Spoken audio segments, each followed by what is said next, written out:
This is case study number 10, supporting a student in crisis, a comprehensive approach.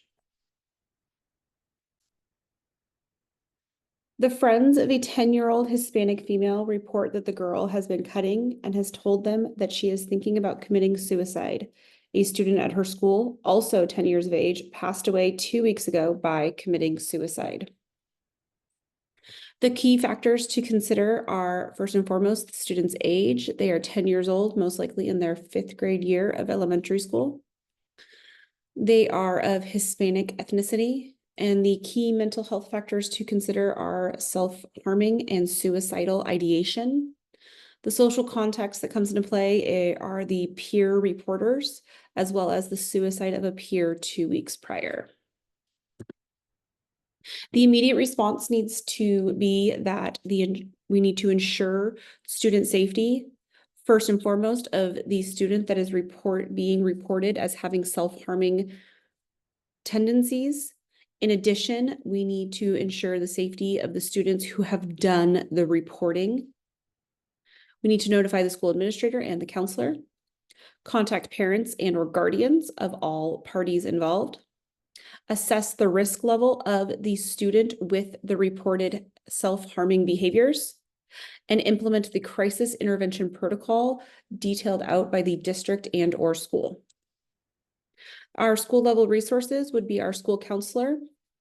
When I spoke with Mrs. Regalado, she provided the information of that she would need to be providing immediate counseling and risk assessment of all students involved.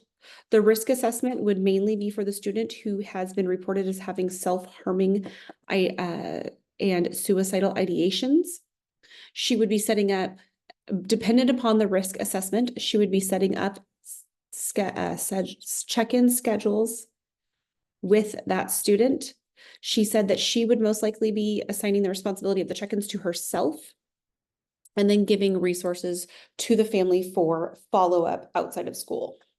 If the risk assessment provided enough information that this student needed to be immediately seen at a health facility, she said that calling 911 and contacting our SRO would be an appropriate response.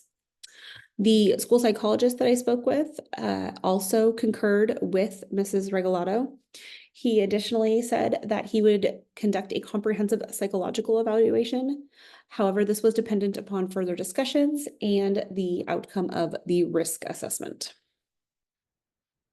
The district level resources that were provided to me and or suggested to me were, first and foremost, was Care Solace. Families are able to contact Care Solace for 24/7 emergency support and intervention. These resources are available to families of all backgrounds and socioeconomic status. In addition, our district school psychologist stated that she would help step in to coordinate long-term mental health support and resources.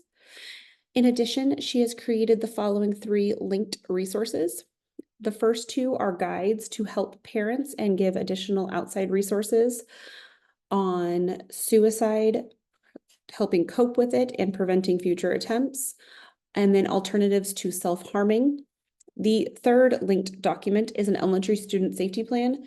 This safety plan is filled out and discussed between the student and the counselor and or psychologist that is assigned to their case study. This would be an evolving plan that would help the student feel as though they were in control of their mental health status and their program. The community resources that were suggested: Contra Costa Crisis Center, which is located in Walnut Creek. It offers inpatient and outpatient mental health services and resources. They have a 24/7 hotline, as well as a feature that anyone can text in order to get immediate feedback and help. Locally and within our community, we have the Village Community Resource Center, which is our Hispanic family support.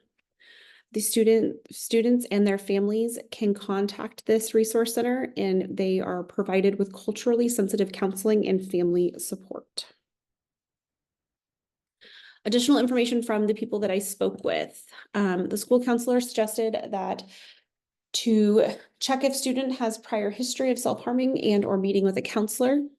That she also suggested that it would be important to set up whole class community circles to discuss feelings, emotions, and outlets for further help for all students involved, and to set up regular meetings with the counselor for any student that has been directly involved in either the knowledge of the student having self-harming behaviors or the student who had committed suicide 2 weeks prior. The district crisis team responded by saying that they recommended daily check-ins until the student is able to establish healthy emotional outlets. They recommended monthly check-ins with the students directly related to the student who had committed suicide and or the student who was self-harming, and that they would be doing follow-ups with the families as well in order to make sure that those families felt they were being supported.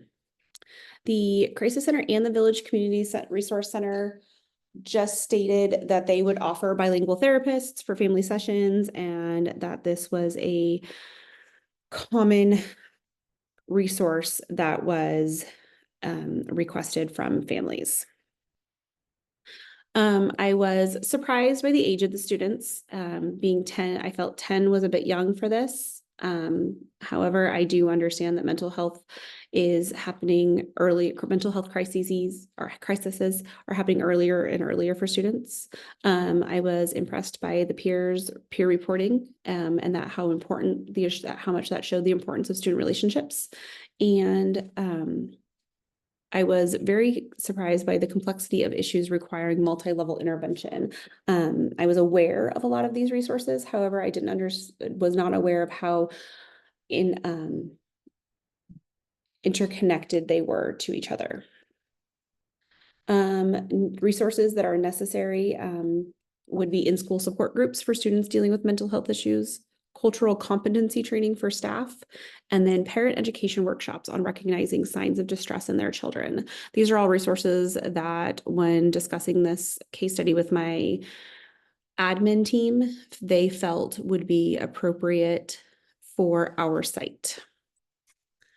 As a classroom teacher, during my course of my research, I felt that I could use this in order to create a safe, inclusive classroom environment.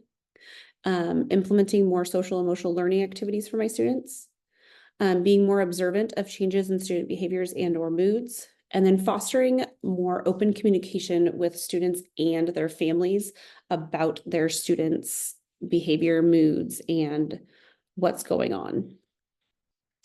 In order to do this, the classroom strategies that I will be implementing are establishing clear communication channels with students, incorporating stress management techniques into daily routines, promoting positive self-image and cultural pride, and collaborating closely with the school counselor and support staff. The warning signs that I will be watching out for are sudden changes in behavior or academic performance, withdrawal from friends or activities, expressions of hopelessness or worthlessness, giving away prized possessions, and talking about death or suicide. It is important that building resilience in students, so teaching problem-solving skills, encouraging healthy coping mechanisms, promoting strong peer relationships, and reinforcing the importance of seeking help. Next steps for me after my reflection on my research will be to participate in the crisis response team debriefings that happen at my site and in the district. I am going to actively be attending more professional development on student mental health. I will be working with my school counselor to develop a classroom action plan for supporting at-risk students. And then I'll be scheduling regular check-ins with the school counselor and administration team to go over these steps and what their impact is on our school as a whole.